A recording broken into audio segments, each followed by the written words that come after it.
दोस्तों, अगर आप ये वीडियो देख रहे हैं, इसका मतलब ये है कि आप या तो चाय प्रेमी हैं, या चाय का बिज़नेस कर रहे हैं, या चाय का बिज़नेस करना चाहते हैं। अगर आप इन तीनों में से कुछ भी हैं या किसी भी कैटेगरी में आप आते हैं, तो आपको ये ज़रूर जानना चाहिए कि चाय की हिस्ट्री क्या है, इसका इतिहास क्या है, इंडिया में चाय कैसे बनी, कहाँ से आई, और ब्रिटिशर्स ने इसका क्या किया, इसका क्या रोल था हमारे रेवोल्यूशनरी, हमारे लोकल्स का। तो ये वीडियो खासकर एक जनरल नॉलेज का वीडियो है, और ऐसे बहुत सारे वीडियो आएंगे जिसमें चाय से रिलेटेड, बिज़नेस से रिलेटेड जानकारी आपको दी जाएगी। कोई भी इतिहास बिना दंत कथाओं के नहीं होता है। इतिहास में कुछ दंत कथाएँ होती हैं और कुछ फैक्ट्स होते हैं जो डेट बेस्ड होते हैं। तो पहले मैं शुरू करूंगा, आपका ध्यान आकर्षित करने के लिए मैं कुछ दंत कथाओं से स्टार्ट करना चाहूँगा, शुरू करना चाहूँगा इस कहानी की। चाय की शुरुआत लगभग 6000 साल पहले हुई। आप इसको ऐसे भी समझ सकते हैं कि जो गीज़ा का पिरामिड है, उससे भी 1500 साल पहले चाय की शुरुआत हुई, चाय की डिस्कवरी हुई, चाय की खेती हुई, लोग चाय को पहचानने लगे और चाय को पीने या खाने लगे। खाने लगे, हाँ बिल्कुल खाने लगे। चाय पहले पेय पदार्थ नहीं था, बेवरेजेस में काउंट नहीं होता था। अर्ली चाइनीज़ कम्युनिटी चाय को खाने के रूप में इस्तेमाल करती थी, कुछ सब्जियों में डाल के, कुछ मसालों में मिला के, लेकिन उसका इस्तेमाल खाने के लिए होता था। जब चाइनीज़ कम्युनिटी को जो चाय का यूज़ करते थे, उनको ये पता चला कि मॉइस्चर, नमी और गर्मी, हीट का अगर एक साथ समागम होता है चाय में, तो इससे एक पेय पदार्थ बन सकता है। और वहाँ से शुरू हुई मुओ चा, जिसको आज के टाइम में हम लोग माचा माचा कहते हैं, वो मुओ चा के रूप में शुरू हुआ। पहले वो एक उपला के रूप में बनाया जाता था, जिसको तोड़ के, रगड़ के, घिस के वो पानी, गर्म पानी के साथ बनाया जाता था। तो चाय की शुरुआत पहले पेय पदार्थ के रूप में नहीं, पहले खाद्य पदार्थ के रूप में स्टार्ट हुआ। चाय चाइनीज़ कम्युनिटी में एम्परर्स, राजा महाराजाओं की चीज़ होती थी, और जो इंटेलेक्चुअल्स होते थे, जो पढ़े लिखे गायक हो गए, कवि हो गए, उनका ये पेय पदार्थ माना जाता था। तो एरिस्टोक्रेसी में चाय का उपयोग होता था सबसे ज़्यादा। 1600 ईस्वी में डच, जो कि एक्सप्लोरर थे, एडवेंचरर थे और शिप बिल्डिंग में महारत हासिल कर ली उन्होंने, तो सबसे पहले वो चाइना से लेके, जो आज के टाइम में चीन है, वहाँ से चाय लेके आए यूरोप में 1600 ईस्वी में, और वहाँ उन्होंने चाय का उपयोग करना शुरू किया, लोगों को चाय के बारे में बताना शुरू किया। और 1700 आते आते, आप ध्यान से समझिएगा इस चीज़ को, साल 1700 आते आते चाय का दाम 17 गुना ज़्यादा था कॉफ़ी के दाम से। आप इसको ऐसे समझिए, अगर 1 केजी कॉफ़ी 17 रुपए की मिलती है या 100 रुपए की मिलती है, तो चाय 1700 रुपए की मिलती थी 1 केजी। तो चाय का महत्व उस टाइम पे बहुत था, और इसका आप एक तरह से कह सकते हैं कि इसको एडिक्शन हो गया था। लेकिन धीरे धीरे ये ब्रिटिशर्स तक पहुंचा, पोर्चुगीज़ से ब्रिटिशर्स तक पहुंचा, क्योंकि एरिस्टोक्रेसी में शादी, राजा महाराजाओं की शादी होती रहती थी। तो एक डचेस थी जो इसको ब्रिटेन में इंट्रोड्यूस करती है, और ब्रिटेन में ये प्रचलित हो जाता है हाई टी के नाम से। पहले तो लोग यहाँ वर्कर्स पीते थे, फिर धीरे धीरे लोग एरिस्टोक्रेसी वगैरह में भी आ गया ये चीज़, और ये ब्रिटेन में प्रचलित हो गई। ब्रिटेन उस टाइम कॉलोनियलिज़म के पीक पे था, मतलब वो हर जगह अपना राज कायम कर रहा था, और जहाँ जहाँ ब्रिटिशर्स गए साथ में चाय लेके गए। और कौन सी चाय? चाइना से इंपोर्टेड चाय वो लेके जाते थे, या चाइना से इंपोर्ट करवाते थे चाय। ब्रिटिशर्स जो चाइना से चाय इंपोर्ट करते थे, उसके लिए वो पैसा देते थे चांदी में, या यूँ कहिए कि चाइनीज़ ट्रेडर्स चांदी के सिक्कों में या चांदी में ही चाय का पेमेंट एक्सेप्ट करते थे। जैसे आज के टाइम में हम रुपया पैसा की बात करते हैं, वहाँ चाइनीज़ ट्रेडर्स सिल्वर में एक्सेप्ट करते थे चाय का पेमेंट। तो इससे ब्रिटिशर्स को ये लगा कि हमारा जो फॉरेन एक्सचेंज है वो कम हो रहा है, तो उन्होंने एक उपाय निकाला। उन्होंने क्या किया, अफ़ीम जिसको ओपियम कहते हैं, ओपियम ट्रेड करने लगे वो चाइना में, और वहाँ पे उस टाइम पे वो लीगल था। वो जब एक्सपोर्ट करते थे अपना ओपियम, जो कि बंगाल और बिहार में उपजाया जाता था, वहाँ की फैक्ट्रीज़ में, वहाँ के गोडाउन्स में बनाया जाता था। जहाँ से मैं हूँ, पटना में अफ़ीम का एक फैक्ट्री था, जहाँ पे अफ़ीम के गोले, ओपियम बॉल्स बनते थे पर डे के 100, और वो लेबरर्स को या वर्कर्स को बताया जाता था, और वही ओपियम चाइना में एक्सपोर्ट होता था। और उससे जो पैसा आता था, लोग उसी पैसे से चाय ख़रीदने लगे ब्रिटिशर्स। मतलब वो अफ़ीम बेचते थे और चाय ख़रीदते थे, आप ऐसे समझ सकते हैं। एक टाइम पे ऐसा आया कि अफ़ीम का जो एडिक्शन था वो महामारी के रूप में फैल गई चाइना में। सबको अफ़ीम की लत लग गई, एडिक्शन हो गया। वहाँ के राजा ने बोला कि भैया इसको अब बंद करना पड़ेगा। 1839 में एक ब्रिटिश शिप अफ़ीम की शिपमेंट के साथ पहुंचता है चाइनीज़ तट पे, जहां पे गुस्साए राजा ने सारा अफ़ीम को सार्वजनिक तौर पे आग लगा दी गई, जिसको उसने डिस्ट्रॉय कर दिया। वो एक मैसेज देना चाहता था कि हमारे यहाँ अफ़ीम अब नहीं बिकेगा। इससे ब्रिटिशर्स बहुत आहत हुए और उन्होंने चाइना पे हमला कर दिया, जिसको हम आज के टाइम में जानते हैं फर्स्ट ओपियम वॉर, जो कि 1839 से 1839 से 1842 तक चला। आप समझ सकते हैं, फर्स्ट ओपियम वॉर है, अफ़ीम के लिए वॉर है, लेकिन उसका रीज़न है चाय। भारत में चाय का इतिहास को मोटा मोटी हम 2 पार्ट में डिवाइड कर सकते हैं, 2 भागों में बात कर सकते हैं। एक तो है असम का और एक है दार्जिलिंग का। तो दार्जिलिंग का एक जो कहानी प्रचलित है वो ये कहती है, या जो हिस्ट्री है, कहानी नहीं है, ये फैक्ट है। एक रॉबर्ट फॉर्च्यून करके आदमी था, बोटानिस्ट था। बोटानिस्ट मतलब जो शोध करते हैं, रिसर्चर्स होते हैं, खेती बाड़ी में रिसर्च करते हैं, वो था। तो उसको ईस्ट इंडिया कंपनी ने हायर किया और बोला कि देखो भाई, तुम जासूस बन के जाओ चाइना में और वहाँ से कुछ चाय के प्लांट्स, चाय के पौधे चुरा के लेके आओ हमारे यहाँ, ताकि हम उसको उस पर रिसर्च कर पाएँ, उसको देखभाल कर पाएँ, डेवलप कर पाएँ और उसको ग्रो कर पाएँ हम अपने चाय इंडस्ट्री के लिए। और उसके लिए उसे 500 पाउंड दिया गया, जो कि उसके 1 साल की कमाई से 5 गुना ज़्यादा था। तो ऑब्वियसली कोई भी आदमी कहेगा कि हाँ भाई मैं कर लूँगा।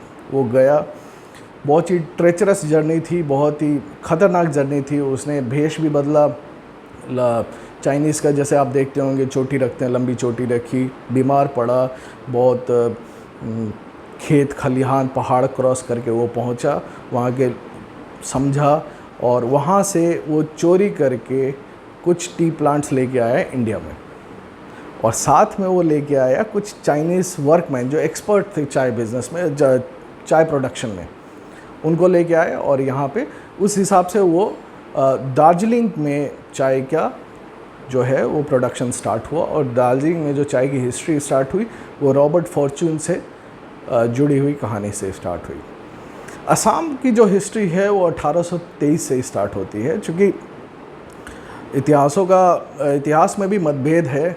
इसमें 2 कैरेक्टर बहुत इम्पॉर्टेंट हैं। एक हैं श्री मनीराम दत्ता और मनीराम दीवान या मनीराम दत्ता बरुआ, और एक हैं रॉबर्ट ब्रूस। तो कुछ हिस्टोरियंस का कहना है कि रॉबर्ट ब्रूस ने मनीराम दत्ता को कहा कि ये एक चाय प्लांट है, मतलब कुछ देख के उन्होंने आइडेंटिफाई किया कि देखो ये तो चाय है, इसको तो लेके आओ, इसका हम लोग उत्पादन करेंगे और ब्रिटेन भेजेंगे और पैसा कमाएंगे। ये आप समझिए इस बात को मैं क्या कहना चाहता हूँ। और दूसरा मत है कि मनीराम दत्ता रॉबर्ट ब्रूस के पास गए और उन्होंने बोला कि चाय हमारे यहाँ होती है, क्योंकि उनको ऑलरेडी पता था कि ब्रिटिशर्स चाय के शौकीन हैं, चाय के लिए जान दे सकते हैं वो, क्योंकि वॉर उन्होंने लड़ी है। तो उन्होंने वो पहले गए उनके पास। समझ रहे हैं आप इस चीज़ को? तो इसमें दो फैक्टर्स हो जाते हैं, मनीराम दीवान गए रॉबर्ट ब्रूस के पास या रॉबर्ट ब्रूस गया मनीराम दीवान के पापास। क्योंकि ये जो मैटर था चाय का बिज़नेस को लेके, चाय के कल्टीवेशन को लेके, ये ब्रिटिशर्स ने एक नेशनलिज्म का मुद्दा बनाया हुआ था उसको, क्योंकि इसको जोड़ा हुआ था अपने नेशनलिज्म से, क्योंकि उसको इंपोर्ट करना पड़ता था, चाइना से लेके आना पड़ता था। तो ये मैटर ऑफ नेशनलिज्म था। तो ब्रिटिश हिस्टोरियंस ने शायद रॉबर्ट ब्रूस को हीरो बनाने के लिए उन्होंने कहा कि रॉबर्ट ब्रूस मनीराम दीवान दत्ता के पास गए थे, जबकि मुझे लगता है कि मनीराम दीवान असम के थे, असम के रहने वाले थे, असम के सुपुत्र थे। तो मनीराम दीवान ने रॉबर्ट ब्रूस को इंट्रोड्यूस किया होगा चाय से 1823 में। हाँ, ये बात होगी। लेकिन रॉबर्ट ब्रूस कुछ कर पाता इससे पहले ही उसका देहांत हो गया 1824 में। और उसका जो छोटा भाई था चार्ल्स अलेक्जेंडर ब्रूस, जिसको हम लोग चार्ल्स ब्रूस के नाम से जानते हैं, उन्होंने इस चीज़ की कमान संभाली कि भाई का जो अधूरा सपना है वो मैं पूरा करूँगा। वो कुछ सिंगपो ट्राइब्स जो यहाँ पे पहले से चाय को जानते हैं, है ना, वो आज से नहीं बहुत पीढ़ियों से चाय पी रहे हैं। और यहाँ पे जंगलों में खेतीबाड़ी होती थी, तो हर्बल मेडिसिनल वैल्यू के तौर पे वो लोग चाय पीते थे। तो मनीराम दत्ता जी ने सिंगपो ट्राइब के चीफ से मिलाया, भीमा गाम जिनका नाम था, उनसे मिलाया, और कुछ उन्होंने टी प्लांट्स को कलेक्ट किया, सैंपल्स भेजा उन्होंने डॉक्टर विलिज के पास, जो कि बोटानिकल गार्डन के कलकत्ता में सुप्रिटेंडेंट थे, और कुछ भेजा मेजर जेनकिन के पास जो गुवाहाटी के कमिश्नर्स थे। तो जेनकिंस ने क्या किया कि अपने बंगलों के आगे वो टी प्लांट्स लगा लिया, और कुछ प्लांट्स वो लेके आए थे जो चार्ल्स ब्रूस ने अपने बंगलों के आगे भी लगाया, देखने के लिए कि ये इसका ग्रोथ कैसा होता भी है या नहीं होता है। तो ये सब देखने के लिए उन्होंने खुद लगा लिया। और जो उन्होंने बोटानिकल गार्डन भेजा था डॉक्टर वलीज के पास, वो डॉक्टर विलिज ने उस चीज़ को रिजेक्ट कर दिया, कह के कि ये चाय का 1834 में उस टाइम का गवर्नर जनरल था लॉर्ड विलियम बेंटिक। तो लॉर्ड विलियम बेंटिक ने एक कमेटी बनाई, कमेटी ये जानने के लिए कि इंडिया में चाय की खेती कहाँ हो सकती है और कैसे हो सकती है, इसकी जांच पड़ताल की जाए। और इसी टाइम पे मेजर जेनकिंस ने एक बहुत स्ट्रॉन्ग सपोर्ट किया असम टी को, और कहा कि असम के अपर असम, स्पेशली अपर असम में इसकी खेती हो सकती है। तो इस चीज़ को मानते हुए लॉर्ड विलियम बेंटिक ने 1835 में लॉर्ड विलियम बेंटिक ने एक साइंटिफिक कमीशन बनाया, जिसमें डॉक्टर वलीज थे, डॉक्टर ग्रिफिथ थे और डॉक्टर मैक क्लीवलैंड थे। इन्होंने 1836 में असम का दौरा किया, जहाँ पे चार्ल्स ब्रूस इनके गाइड बने, और वो लेके गए जहाँ पे नागा हिल्स के फुट हिल्स में लेके गए। वहाँ पे बताया कि यहाँ पे है चाय, यहाँ पे है चाय। उन्होंने रिसर्च किया, कुछ सैंपल्स कलेक्ट किए और वो सैंपल्स लेके गए। एक एक्सपेरिमेंट के तौर पे यहाँ सादिया, साइखोवा और सादिया आज के टाइम में 300 डिस्ट्रिक्ट में आता है असम में। तो वहाँ पे एक एक्सपेरिमेंट के तौर पे टी गार्डन बनाया, और देखने के लिए कि इसका कैसा ग्रोथ होता है, ताकि हम फ्यूचर में इस पर डेवलपमेंट कर सकें। 1836 में चार्ल्स ब्रूस को सुपरिटेंडेंट बनाया जाता है टी प्लांटेशन का, और उन्होंने कुछ टी प्लांट्स के सैंपल भेजे डॉक्टर वलीज को और बोटानिकल गार्डन कोलकाता को, जिसको अप्रूव कर दिया जाता है, और ऑफिशियली वहाँ से चाय की खेती या चाय का बिज़नेस स्टार्ट होता है। जो पहला इनवॉइस जाता है यहाँ से लंदन, वो 8 बक्सों का जाता है, और वो एक बहुत फेवरेबल रिस्पॉन्स उसको मिलता है। बहुत लोग खुश होते हैं इस चीज़ से कि भैया जहाँ पे ब्रिटिशर्स ने चाहा, जहाँ पे इंग्लिशमैन ने चाहा, जहाँ पे अंग्रेज़ों ने चाहा, वहाँ पे जो इम्पॉसिबल था उसको भी पॉसिबल कर दिया। ब्रिटिशर्स काफ़ी चालाक थे, तो उन्होंने 1838 में एक वेस्टलैंड एक्ट बनाया। वो जानते थे कि टी बिज़नेस ग्रो करेगा, है ना, तो उसके लिए ज़मीन चाहिए, जगह चाहिए। तो 1838 में उन्होंने वेस्टलैंड एक्ट बनाया, जिससे वो जितनी चाहे वो ज़मीन ले सकते थे, सिर्फ चाय के लिए, चाय बागान के लिए। तो 1839 से कंपनी बनी जिसका नाम था असम कंपनी। वहाँ से वो इनवॉइसेस क्रिएट करके बनाना शुरू की। स्टार्टिंग में ये 1839 में ये 4000 एकड़ में बना और लगभग 35 लाख किलोग्राम चाय उस टाइम पे बन के इंग्लैंड जाती थी, लंदन जाती थी। धीरे धीरे ये ग्रो हुआ। 1872 में जहाँ पे 300 गार्डन थे, 1972 पे वो 972 गार्डन हो गए और आज हज़ारों हज़ार गार्डन है। तो ये असम में जो चाय का हिस्ट्री रहा है वो बहुत ही बढ़िया रहा है। ये असम के ग्रोथ के लिए, नॉर्थ ईस्ट के ग्रोथ के लिए एक इंजन का काम किया है। आप इससे ये समझ सकते हैं, जैसे मैं आपको एक एनेक्डोट देता हूँ कि चाय को ट्रांसपोर्ट करने के लिए, है ना, समझे आप, चाय को ट्रांसपोर्ट करने के लिए मार्गरीटा एक डिस्ट्रिक्ट है आज के टाइम में, और डिब्रूगढ़ के बीच में रेलवे लाइन का काम चल रहा था 1867 में। वहाँ पे उन लोगों को कोयला भी मिला और वहाँ पे तेल भी मिला, जिसको आज हम डिगबोई के नाम से जानते हैं। डिगबोई जो एशिया का पहला ऑयल रिफाइनरी है, जो कि असम में है। डिगबोई आप जानते होंगे। वो सिर्फ इसलिए मिल पाया क्योंकि वो चाय के लिए कुछ काम किया जा रहा था और मिल गया डिगबोई ऑयल फील्ड। आप समझ रहे हैं। 2025 में जो चाय आज हम पीते हैं, आप पीते हैं, इंडिया उसका सेकंड लार्जेस्ट प्रोड्यूसर है चाइना के बाद, ऑफ कोर्स। और जो हम चाय बनाते हैं, जो प्रोड्यूस करते हैं, उसका लगभग 80 से 85% हम खुद डोमेस्टिक में मार्केट में वो खप जाता है, वो ख़त्म हो जाता है, हम लोग पी जाते हैं उसको, आप ऐसा कह सकते हैं। तो हम खुद एक बहुत बड़े चाय प्रेमी हैं। जो असम टी का मार्केट, आज का चाय इंडस्ट्री लगभग $12 बिलियन की है।